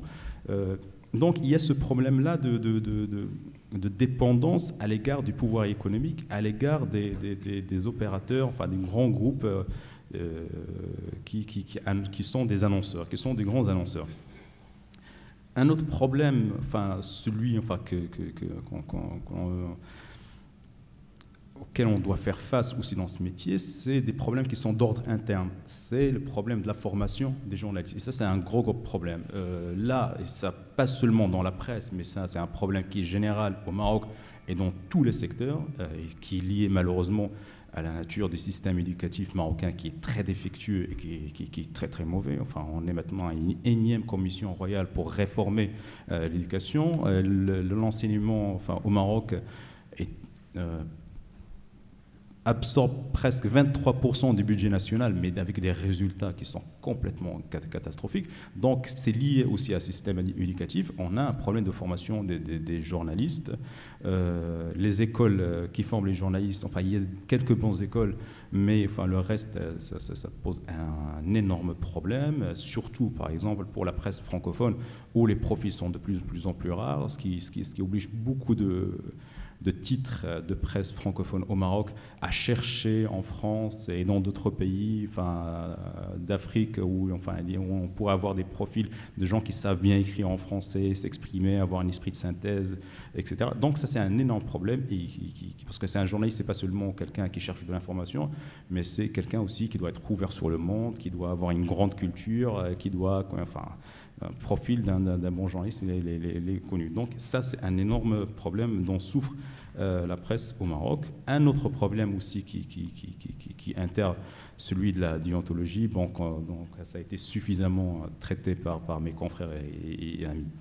Alors à la fin, je voudrais revenir à la question, cette menace qui plane sur la presse écrite. Et quand je dis la presse écrite, c'est-à-dire la presse papier, le print, c'est-à-dire la menace de la presse électronique. C'est-à-dire on est en train de présenter ça comme la concurrence, enfin la presse qui va évincer les magazines, les journaux, etc. Je ne pense pas que ça soit une menace. Je pense que c'est quelque chose, c'est un challenge, c'est un défi, c'est quelque chose qui est complémentaire. Alors, chaque titre de presse, magazine, il y a beaucoup d'expérience dans le monde, mais on est en train de développer ça aussi au Maroc. Par exemple, pour le cas du magazine tel quel, il y a le magazine, mais il y a le site avec une équipe qui est autonome, avec une direction autonome, qui permet de créer une sorte d'émulation. Cette émulation, je trouve qu'elle est saine, parce qu'elle induit une transformation du modèle de la presse écrite, la presse papier, c'est-à-dire on passe d'une presse d'information à une presse d'analyse, à une presse beaucoup plus, enfin je peux dire, de confort intellectuel. C'est-à-dire c'est la personne, quand il va acheter un magazine, il doit trouver un papier qui soit de bonne qualité, un papier qui soit bien écrit, où il y a de l'analyse, où il y a de l'information, où il y a de la synthèse, etc. Parce que s'il a besoin juste de l'information, il n'a qu'à aller sur un site, il va trouver l'information. Enfin, l'information, elle existe. Mais la plus-value qui pourrait être offerte par magazine ou par un journal, enfin je parle du papier, c'est celle justement de cette analyse-là, de cette profondeur qui pourrait être offerte. En France, il y a plein d'exemples. Il y a par exemple 21, le magazine 21, où on a des reportages, des articles qui sont très très longs, choses qu'on ne pourrait pas retrouver sur le net. Dans d'autres domaines, il y a SoFoot, enfin le magazine SoFoot. Donc ça, c'est des modèles qui pourraient inspirer la presse marocaine. C'est en train de se développer, c'est en train de se créer. Donc la presse électronique n'est pas une menace, mais plutôt un challenge et un défi, et quelque chose qui pourrait complémenter l'offre existante. Donc je reste assez confiant sur l'avenir de la presse écrite au Maroc. Merci.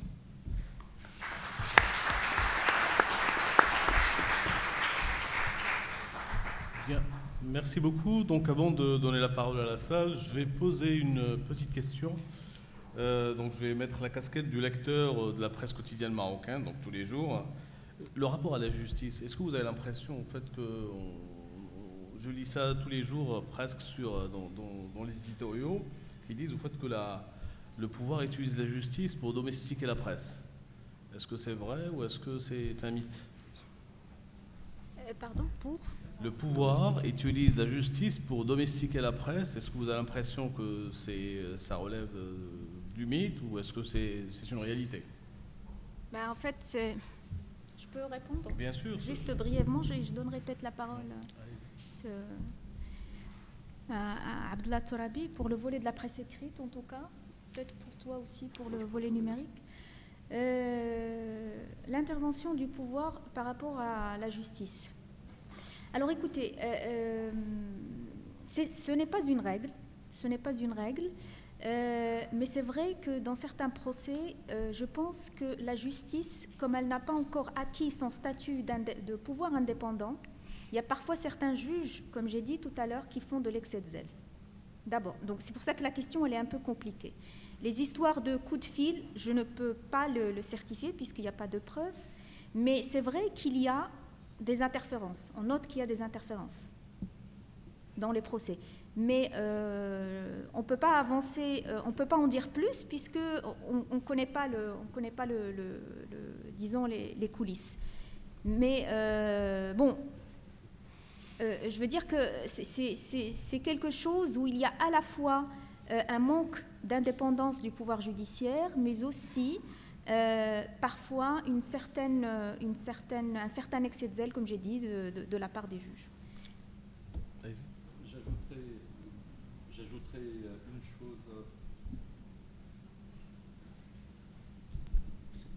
J'ajouterai une chose à ce que vient de dire Nadia.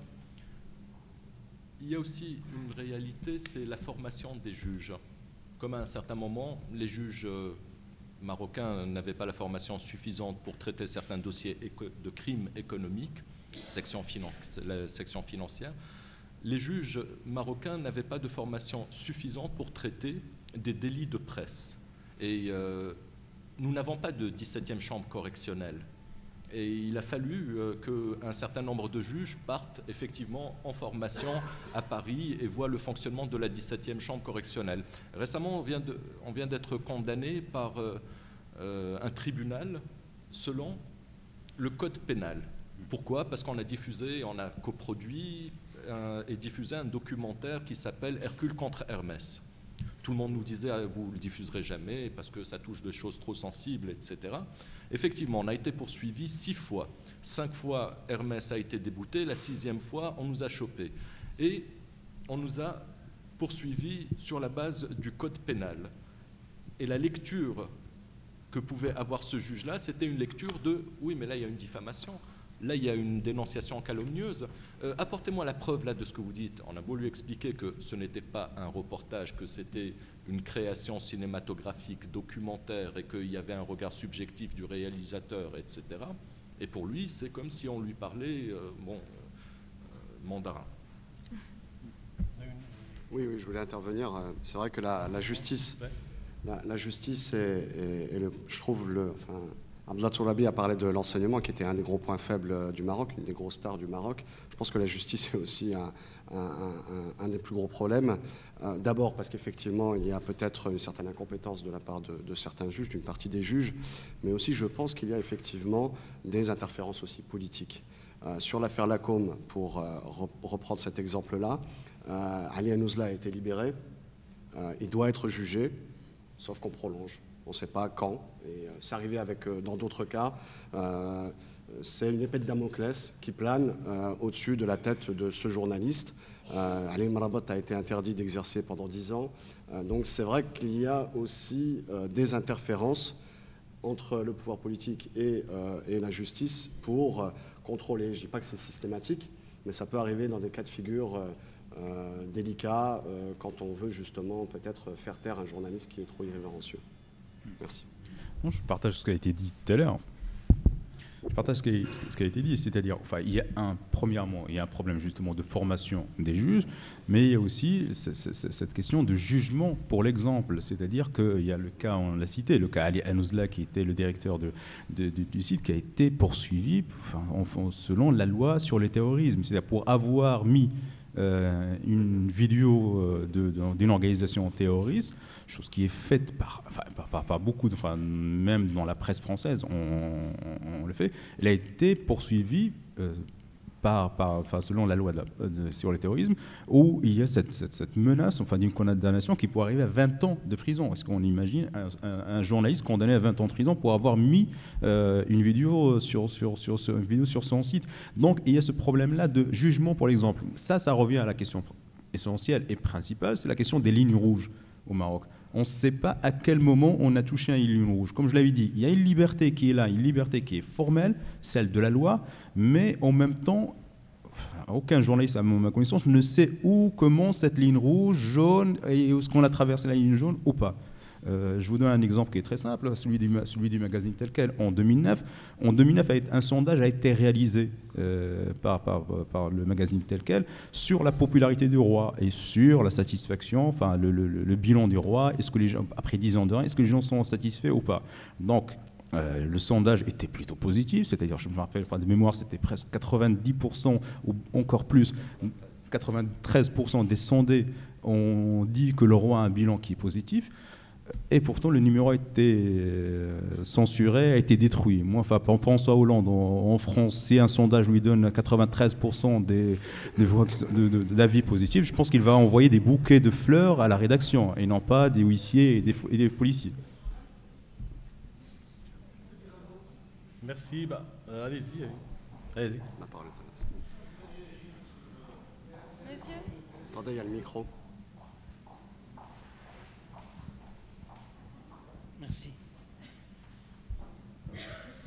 Merci. Je voulais réagir sur la couverture de tel quel. Il faut quand même être de bonne foi. La couverture, le titre, c'était « Le peuple juge le roi ».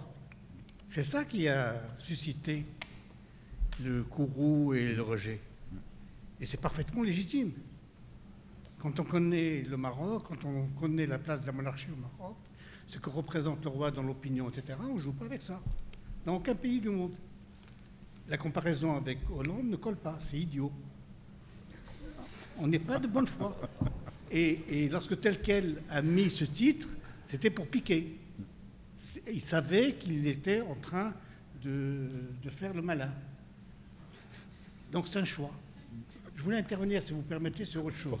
Je suis très choqué par des propos de Nadia, mon ami, et Abdallah, mon autre ami, sur la presse, sur les journalistes qui n'ont pas accès à l'information, et le pouvoir qui est une citadelle. Mais vous rêvez? Non. Tous les pouvoirs sont des citadelles, par définition. Le boulot du journaliste est de chercher l'information. Un pouvoir ne donne jamais d'information. Une information donnée par le pouvoir, ça sert le pouvoir. L'information, on la cherche. Un journaliste du Monde, Philippe Simoneau, si ma mémoire est bonne, avait écrit un livre qui s'appelle « L'information, c'est le vol ». Il racontait comment il avait volé un document. C'est la manière dont vous posez le problème qui est fallacieuse. Vous trompez vos lecteurs. L'information, vous ne pouvez pas l'avoir.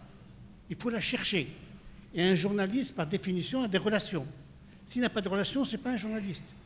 S'il n'a pas de relations dans la police, s'il n'a pas de relations dans l'armée, s'il n'a pas de relations dans les services, ce n'est pas un journaliste.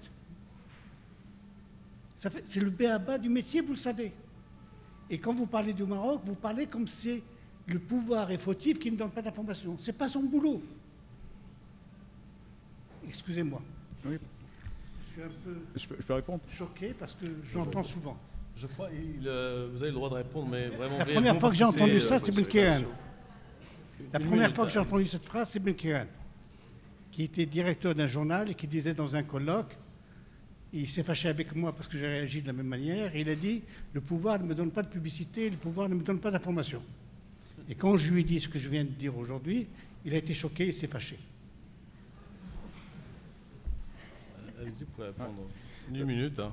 C'est Hamid, avec toute l'amitié que le respect que je te dois. Je ne suis pas d'accord avec toi. Alors, je pense qu'il y a des nuances et différences. C'est-à-dire avoir l'information sous Poutine, c'est pas du tout avoir l'information sous François Hollande ou sous Obama. Ce ne sont pas les mêmes régimes, ce ne sont pas les mêmes systèmes, et la menace n'est pas la même. Hamid, tu connais très très bien comment fonctionne le pouvoir au Maroc. Je vous donne l'exemple qui est très très simple, celui de fonctionnaires du ministère des Finances qui ont filé une information à la presse. Ce ne sont pas les personnes qui ont été, l'objet de l'information qui ont été jugées, c'était les fonctionnaires qui ont été jugés. Donc, comment tu veux par exemple, avoir ce type d'information? Bien sûr, on peut avoir des accointances, on peut avoir des amitiés dans la police, je suis absolument d'accord avec toi. Un journaliste qui n'a pas des amitiés au sein de la police, au sein de l'armée, au sein des pouvoirs, est un mauvais journaliste, ça, je te l'accorde, mais tu sais très très bien qu'aussi, cette personne qui est à l'intérieur de la police, elle a aussi peur pour elle. Elle a aussi peur de donner une information qui soit trop sensible. Je pense que tu n'es pas suffisamment naïf pour dire que voilà, on peut filer n'importe quel type d'information à un journaliste. Tu sais très très bien que c'est faux et ça ne se passe pas comme ça. Juste pour ajouter, Hamid, juste pour ajouter, quand tu dis qu'un journaliste, je ne sais pas si je me fais entendre, ouais, c'est bon. Quand tu dis qu'un journaliste, effectivement, je suis d'accord avec toi, il doit avoir des réseaux partout, dans toutes les institutions stratégiques du pays, mais il faut convenir d'une chose, c'est qu'avant, les gens qu'on contactait au sein de ces institutions étaient beaucoup plus prêts à parler en off, je dis en off, que maintenant. Pourquoi? Parce qu'entre-temps, je ne sais pas si tu te rappelles, il y a quelques années, je pense 2 ans, il y a eu des directives claires à travers des circulaires, par exemple, au sein de l'armée. Je ne me rappelle plus de l'événement qui interdisait aux officiers de l'armée de parler. Et donc, quand maintenant, moi, j'ai la source, elle me dit « Je suis désolée, Nadia, je ne parlerai pas ». Ça a changé. C'est pour ça que je te dis qu'il y a un problème d'accès à l'information. Donc, il y a des faits. C'est vrai il peut toujours y avoir certains journalistes qui accèdent à l'information, mais quelle information ?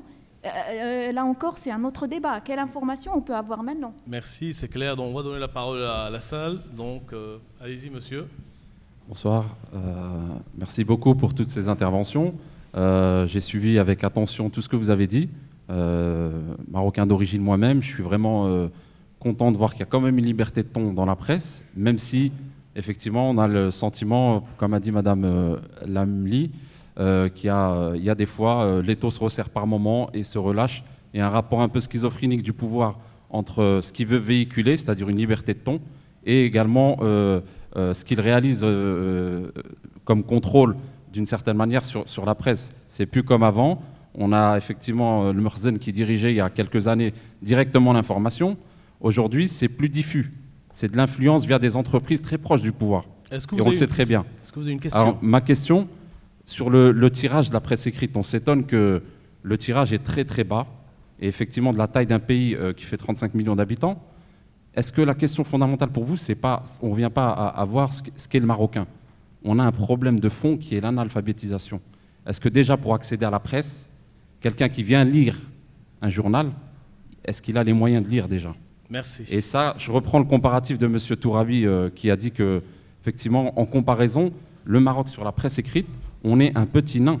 L'Algérie diffuse énormément, la Tunisie également, l'Égypte, j'en parle même pas. Comment se fait-il? Moi, en tant que Marocain, j'en suis vraiment, mais je suis outré. Je me dis, comment se fait-il? La réponse, la question est claire. Merci. Donc on va vous répondre. La parole, mademoiselle. Allez-y. Vous écoutons. Soyez brève, s'il vous plaît. Oui, bonsoir. Fouzia Benioub, journaliste indépendante. Merci, chère Nadia et chers consoeurs, pour votre présence ce soir. J'ai 3-4 petites questions directes. Le Maroc a connu au rythme de 2 ans ce qu'on appelle le dialogue national sur les médias et la société. Donc ça a mobilisé l'ensemble des acteurs politiques, médias, syndicats, juristes, professionnels des médias et spécialistes. Qu'est-ce qui reste de ces 2 ans de dialogue et les gros rapports qui ont été élaborés à cette occasion? Deuxième question concernant la ACA. En tant que professionnel de la presse et de l'audiovisuel, on sait que la ACA est installée pour réguler l'espace audiovisuel marocain. Il y a eu des licences qui ont été attribuées notamment à des radios et d'autres en attente en matière de télévision. Est-ce que vous avez des nouvelles? Troisième question. Depuis plus d'un quart de siècle, la presse écrite bénéficie de l'aide de l'État, aide directe et indirecte. Donc, par contre, le résultat, vous l'avez bien diagnostiqué dans vos propos. Est-ce que la presse marocaine mérite encore d'être subventionnée par l'argent public? Merci. Dernière question, s'il vous plaît. Vous avez dit 3, c'est 3. J'ai pas entendu un mot sur le monde de la presse et des syndicats. Qu'est-ce que vous en pensez du CNPM? Merci. Merci beaucoup. Troisième question, et après on va passer aux réponses. Qui veut poser? Monsieur ici. Soyez bref, s'il vous plaît. Bonsoir, Nabil de Paris. Donc j'ai une question. Vous avez évoqué la relation de la presse écrite et audiovisuelle avec le pouvoir politique et économique, mais je n'ai pas entendu parler de la relation de la presse avec le pouvoir politique islamiste. Et surtout en l'occurrence avec, je cite l'exemple de Telkel et 2M. Et quelle est la relation que vous avez avec les islamistes? Bien, merci. Merci beaucoup. Donc on va vous donner... essayez de répondre très brièvement. Qui veut commencer? Allez-y. Je vais répondre à la première question sur l'AACA, la Haute Autorité de l'Audiovisuel et son travail de régulation. Effectivement, il y a des licences qui ont été accordées aux radios et on est passé de très peu à beaucoup de radios, ce qui est une très bonne chose. Pour les télévisions, malheureusement, il n'y a rien qui se précise à l'horizon, pour une raison qui est bien simple, c'est que s'il y a des télés privées, elles ne peuvent être que financées par la pub, et le gâteau publicitaire est déjà tellement étriqué que avoir une télévision qu'on appelle de notre vœu, parce qu'on veut qu'il y ait plus de télé, plus de concurrence, plus de défis, s'il y a une télé ou 2 autres télés supplémentaires, je pense que ça mettrait en péril celles qui existent déjà. La solution serait peut-être des télévisions régionales. En tout cas, il y a des velléités de Web TV. Pour répondre à votre question des rapports entre médias et islamistes, c'est des rapports compliqués. Vraiment compliqués. Nous avons eu une bataille bataille homérique contre le gouvernement Ben Kiran sur le renouvellement de notre cahier des charges. Monsieur El Khelfi, qui était un collègue, a dit partout dans la presse que ça avait été fait d'une manière participative, qu'on avait participé à la rédaction de ce cahier des charges. À l'arrivée, ce qui est faux, on lui a déjà dit que c'était faux, à l'arrivée, on s'est retrouvé non pas avec un cahier des charges, mais avec une grille de programme. C'est-à-dire, à telle heure, il doit y avoir tel produit, tel format, telle durée, et à telle heure, il doit y avoir telle formule, tel produit, telle durée, et à chaque fois, bihudur rajul din, en présence d'un homme de religion. Alors je lui ai posé la question, je lui ai dit, cher collègue, l'homme de religion, qu'est-ce qui va venir sur un plateau où on va débattre, par exemple, des dérives du hooliganisme suite à un derby Rajawak? Et, pardon? Ah, et il m'a dit, mais la religion est utile partout. Voilà, donc quand il y a eu une levée de bouclier de la part de Deza, mais aussi de quelques relais timides dans la société, et que le projet est passé en arbitrage et qu'il y a eu une deuxième mouture, le torchon avait brûlé, et depuis il continue à brûler d'une manière périodique. Il n'est là, Khelfi n'est pas là pour se défendre, mais je n'ai rien dit de diffamatoire à son propos, j'ai une très grande estime pour le collègue. D'autres réactions? Oui, j'ai deux réponses par rapport à deux questions qui m'interpellent, mais très brièvement. Donc Fouzia, tout à l'heure, tu parlais de l'aide de l'État, de la subvention de l'État. Alors effectivement, dans l'absolu, il ne doit pas y avoir d'aide de l'État, parce qu'on est dans un marché libre. Le marché de la presse est un marché libre. Sauf que tu connais la situation, on est dans un secteur où les ventes n'arrivent pas à nourrir les entreprises de presse, parce que c'est des ventes quand même assez catastrophiques. C'est les recettes publicitaires, ils vivent grâce aux recettes publicitaires, au bon gré, mal gré. Et ces subventions qui, je pense, avoisinent les 50 millions de dirhams annuellement sont réparties par une commission sur les grands tirages en fonction de la diffusion. Mais dans l'absolu, il ne doit pas y avoir d'aide de l'État, même si ça existe dans d'autres pays, notamment ici en France, il y a de la subvention étatique. Mais derrière, je pense que la philosophie derrière la subvention, c'est un peu de pallier l'insuffisance de la diffusion, et que s'il y a effort de l'État à faire, c'est d'encourager les gens à lire, à acheter la presse. Je pense que ça mériterait une stratégie de la part de l'État, l'encouragement de la lecture dans le projet. C'est un projet global qui implique également le ministère de la Culture. Juste deuxième question sur les syndicats. Alors effectivement, on a des instances représentatives. Moi, je ne suis pas contre le principe de scission. J'ai toujours milité pour que les instances existantes peuvent être réformées de l'intérieur. Et c'est vrai que l'image du syndicat de la presse au Maroc, malgré... j'ai beaucoup de collègues là-bas qui sont très, très charmants, avec qui j'ai de très bonnes relations. C'est vrai que son image a besoin d'être relookée, et que pour cela, il faut que tous les journalistes se fédèrent et rentrent dans ce syndicat, commencent d'abord par avoir la carte d'adhérent, pour qu'ils puissent changer les choses de l'intérieur.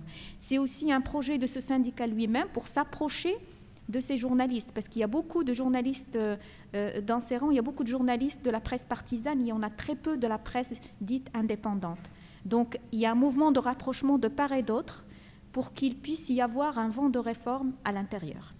Donc voilà. Oui. Rapidement sur la question des lecteurs de journaux, je crois que c'était la première question. Les lecteurs de journaux, le peu de tirage et le peu de vente des journaux papier, notamment les quotidiens, ne peut pas s'expliquer que par l'analphabétisme, ni par la pauvreté ou le niveau modeste des familles. Si on prenait juste ceux qui sont alphabétisés et qui font partie de la classe moyenne, au sens large, au sens HCP, on aurait déjà un lectorat qui serait, peut-être avoisinerait celui de l'Algérie. Je pense que réellement, il y a un manque d'habitude de lecture de la presse. Peut-être qu'il y a aussi une sorte on ne lui accorde pas beaucoup de crédit parce que c'était soit de la presse partisane au départ, comme l'a très bien dit Nadia Lamlili, donc il fallait être partisan, on achetait le journal de son parti, pas celui de l'autre, et puis ensuite il y a eu la presse indépendante, sauf qu'il n'y a eu que quelques titres, et ce n'est pas l'ensemble de la presse qui pouvait être qualifiée d'indépendante, et donc il y a eu peut-être une sorte de rejet en estimant que ce n'est pas dans la presse qu'on va découvrir des choses. À part peut-être un petit peu la presse arabophone qui a quand même réussi à côtoyer les 100 000 impressions, mais c'est vrai que ça reste quand même très faible par rapport aux possibilités et par rapport aux pays voisins.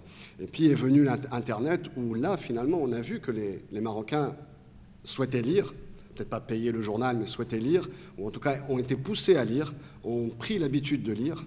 Malheureusement, ça ne s'est pas vérifié sur les ventes de journaux, mais on a des sites qui font plusieurs centaines de milliers de visites chaque jour, voire même, Titi, il est 1 million de visites par jour, donc notamment des sites arabophones. C'est la preuve que les Marocains s'intéressent de plus en plus, peut-être après ce qui s'est passé dans le monde arabe en 2011, mais s'intéressent de plus en plus à l'actualité et veulent participer au débat politique. Mais malheureusement, ça ne s'est pas vérifié dans les ventes de journaux papier. Merci. Sur la question qui m'a été posée sur relation avec les islamistes, donc pour le magazine tel quel, je pense que la ligne éditoriale et l'identité, elle est claire. On est un magazine qui est moderniste, séculariste, donc il n'y a pas d'ambiguïté sur ça. Mais par contre, oui, bien sûr, il y a toujours une place qui est accordée aux islamistes. Là, au dernier numéro, il y a un entretien avec l'un des patrons du mouvement de l'Ihsan. Donc on n'est pas dans une guerre, enfin dans un conflit sectaire où on écarte les autres voix, enfin de s'exprimer sur notre magazine. Bien sûr qu'ils sont là, mais en même temps, c'est une émulation qui est saine d'avoir des titres de presse qui soient comme ça, qui affichent une certaine identité et qui défendent certaines valeurs. Merci. Nous allons prendre deux dernières questions de mademoiselle. Allez-y. Ici. Là-bas au fond, après mademoiselle. Allez-y, monsieur. Bonjour, Louis Boutard, reporter indépendant. J'avais une question justement à propos des médias web. On a vu lors du conflit à Gaza beaucoup de commentaires, comme sur les sites français, à savoir parler du conflit. Et la presse marocaine, elle ne s'intéresse pas énormément à ce qui se passe à l'international. On voit que c'est très maroco-centré. Et est-ce que c'est le lectorat qui ne s'intéresse pas à ce qui se passe dans le monde, ou c'est à l'inverse les médias qui ne s'intéressent peut-être pas assez à ce qui se passe dans le monde? Merci. S'il vous plaît. Ici. Allez-y.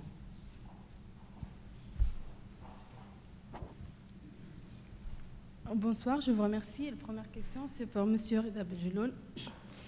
Est-ce que pour vous, c'est un critère de dire que Deuxam, il a 95 de son budget des annonceurs? Est-ce qu'on ne peut pas dire que 95% c'est grâce à l'État que vous avez 95 des annonceurs de votre budget? C'est grâce à l'État. Parce qu'on sait, si vous dérangez l'État, vous ne devez pas avoir 95% des annonceurs. La deuxième question que j'ai est, est-ce qu'on ne doit pas, on ne doit pas définir la nature de relation entre l'État et entre la presse au Maroc, pour savoir est-ce que c'est une relation de subordination ou bien une relation d'antagonisme ou bien c'est une relation de coopération. Et la troisième question, le dernier, est-ce qu'on peut dire que l'État pour l'instant il ne besoin pas la presse indépendante au Maroc? Donc, dernière question, monsieur, et on arrête pour les questions. Désolé pour ceux qui n'ont pas pouvoir s'exprimer. Monsieur, allez-y. Oui, bonsoir. J'ai fait une thèse sur la presse francophone en Méditerranée sur la décennie 90-2000. Et au Maroc, j'étais très surpris de voir qu'il y avait beaucoup de directeurs de journaux qui étaient également patrons de partis politiques et également ministres. Et j'étais d'autant plus surpris que, généralement, dans leurs journaux, ils ne respectaient pas les propres lois qu'ils étaient censés faire passer devant leur gouvernement, devant leur parlement, pardon, et notamment les cotisations sociales des journalistes qui n'étaient pas souvent payés, et les taxes d'apprentissage, notamment pour la formation des journalistes. Alors c'est pour ça que j'ai retrouvé dans ce que disait Mme Lamlili sur l'historique de cette décennie tous les éléments que j'avais trouvés moi-même. Et j'aimerais savoir si c'est toujours le cas, s'il y a ce manque de respect justement de la loi, déjà dans les journaux, et ce manque de respect des journalistes eux-mêmes par leurs propres patrons, qui sont aussi des hommes politiques souvent. Merci. Merci. Donc il nous reste à peu près 5 minutes. Donc, je vais répondre très brièvement pour laisser la parole à mes collègues. Tout d'abord, la première question sur les sujets internationaux. Pourquoi ils ne sont pas abordés dans les médias marocains? C'est tout simplement qu'ils n'ont pas les moyens d'envoyer des correspondants à l'international. C'est aussi simple que ça. Aussi simple que ça. Et donc, ils reprennent certains sujets, soit sur les journaux, soit sur les sites électroniques. Mais ça ne veut pas dire que le lecteur marocain ne s'intéresse pas aux sujets internationaux, puisque l'offre à l'international, elle est abondante. Deuxième question sur les relations pouvoir journaliste, pouvoir presse, est-ce que c'est de l'antagonisme, de l'opposition, de la complaisance? Je répondrai tout simplement, moi je suis journaliste. Je ne veux rentrer dans une relation de complaisance avec le pouvoir, je ne veux pas rentrer dans une relation d'antagonisme, je ne veux pas rentrer dans une relation d'opposition. Je veux juste avoir accédé à mon information et avoir le contexte de liberté qui me permet de la publier. C'est tout simplement, je ne suis pas justicière, je ne suis pas militante, je fais juste mon boulot de journaliste, je pense. La troisième question sur les patrons de presse qui sont aussi patrons de partis politiques. Vous savez, ça c'est un historique, on ne peut pas venir comme ça du jour au lendemain et le résoudre. Effectivement, il y a beaucoup de dérives. Même à l'intérieur des boîtes de presse, au niveau des cotisations sociales, j'en parle, je finirai pas. Il y a à boire et à manger. Au niveau de la violation du statut du journaliste, au niveau de la violation des conventions collectives, même si elles ne sont pas obligatoires. Mais je pense que tout ça rentre dans une réforme. La réforme, elle est en marche. Elle est là. Elle est là de fait. Et ces journaux, d'ailleurs, certains journaux de partisans souffrent énormément pour pouvoir payer leurs journalistes parce que déjà, en amont, ils n'ont pas les financements nécessaires pour leur parti à la base. Donc, voilà, c'est une situation un peu compliquée qui peut faire mal, qui paraît un peu bizarre, mais il faut la mettre dans son contexte. Il faut se dire que les choses sont en marche et que voilà, prochainement on aura des résultats. Soit ces journaux vont finir par mourir, de toutes les façons, puisqu'ils perdent beaucoup d'argent, soit ils vont se maintenir tant bien que mal, mais ils seront obligés par les lois, les textes fondateurs dont j'ai parlé tout à l'heure, à respecter la loi, à respecter le statut du journaliste, en fonction du code de la presse. Merci beaucoup. Donc, Reda, vous écoutons. 2 minutes. J'ai eu vraiment du mal à comprendre votre raisonnement, c'est très sophistiqué, j'ai été estomaqué. Alors si je comprends bien, rectifiez-moi parce qu'il se peut que j'ai mal compris. Si on ne fonctionne, chaîne publique, et on ne fonctionne avec de l'argent que de l'argent du privé, c'est parce que l'État le veut bien, parce que tout le monde est aux ordres. C'est ça. Il y a une superpuissance qui peut être une personne ou une institution qui chaque matin dit à 33 millions de Marocains « garde à vous ». Et vous, les annonceurs, garde à vous, donnez, ne donnez pas, donnez, ne donnez pas. Si j'ai bien compris, c'est ça. Ah, c'est fort. Ah oui. Vous savez, l'État, ça peut être une personne comme ça peut être une abstraction, comme ça peut être une institution, comme ça peut être une abstraction. Ce que vous dites, franchement, j'ai été estomaqué, je continue de l'être, comme si on avait une personne qui, au quotidien, se dit « Oula, attendez, là, les comptes... » C'est pas génial. On va parler à tel opérateur économique, bon, débloquez-leur un os à rogner. Je pense que c'est un raisonnement qui est un petit peu simpliste. Et je ne sais pas si vous regardez 2M, si ça vous arrive de regarder. Effectivement, c'est pas parfait, mais c'est une chaîne qui a eu une direction qui a sauté. C'est une chaîne qui a subi pas mal de pression dans sa vie. C'est une chaîne qui a été relativement frondeuse et qui continue à l'être. Personne ne nous dit « faites un débat en direct entre salafistes et laïcs sur le plateau ». Et quand vous le faites, vous prenez un risque.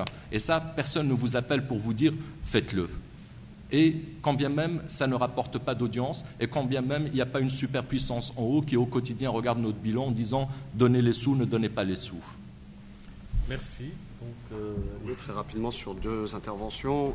Sur l'actu international et les lecteurs, c'est vrai que les lecteurs étaient tous sur les réseaux sociaux pour débattre du massacre à Gaza. Et c'est vrai il y a eu aussi un débat dans les médias. C'est sûr qu'on n'a pas les moyens, en tout cas pour la presse électronique, mais aussi pour la presse papier, d'envoyer des correspondants sur place ou d'avoir des correspondants sur place. Mais il y a eu un débat, il y a eu pas mal déjà d'actu qui lie le Maroc avec ce qui se passe au Proche-Orient, notamment des associations qui réagissent, des manifestations. Et je pense qu'il y a eu une couverture média de ces manifestations qui a été honnête. Sur l'intervention de monsieur concernant les années 90, c'est vrai qu'à l'époque, il y avait surtout des journaux, notamment au début des années 90, des journaux partisans. Il peut y avoir effectivement des cas un peu spéciaux où ils votent des lois et puis derrière, ils ne les appliquent pas. C'est vrai que dans la presse indépendante, où certains patrons de presse étaient peu regardants, mais je pense que le contrat-programme, donc la convention entre les éditeurs de journaux et le syndicat des journalistes et le ministère de la Communication a permis un petit peu de structurer. Et à part peut-être un petit peu les journaux partisans qui effectivement sont faiblement dotés au niveau financier, mais pour avoir droit à la subvention, ils sont obligés de cotiser. Et donc l'élément lié à la cotisation en tout cas est plutôt respecté, sauf certains cas litigieux. Après, sur d'autres éléments, effectivement, la relation entre le patron de presse et les journalistes ressemble un petit peu aussi à la relation du patron marocain, sans vouloir schématiser, mais du patron marocain avec ses salariés. Et donc c'est une relation qui est hiérarchique et assez obtuse. Oui, c'est juste pour répondre à la question de l'international. Je pense que la couverture de l'international, c'est pour une raison qui est très très simple, qui a été évoquée. C'est-à-dire la plupart des rédactions au Maroc fonctionnent avec des effectifs qui sont très très réduits. C'est-à-dire qu'il faut faire des arbitrages pour pouvoir envoyer des gens par exemple, dans le cas de Gaza, c'est toute une logistique, ce sont des moyens dont ne disposent pas généralement les magazines, pas en termes financiers, mais en termes d'effectifs, c'est-à-dire en termes de journalistes qui ont connaissance des terrains, qui peuvent y aller. Ça, c'est juste un problème qui est essentiellement un problème d'effectifs, un problème de moyens humains. Et peut-être aussi, comme a dit Hamid Rada, qu'on est nul, peut-être. Donc, merci donc pour cette sortie.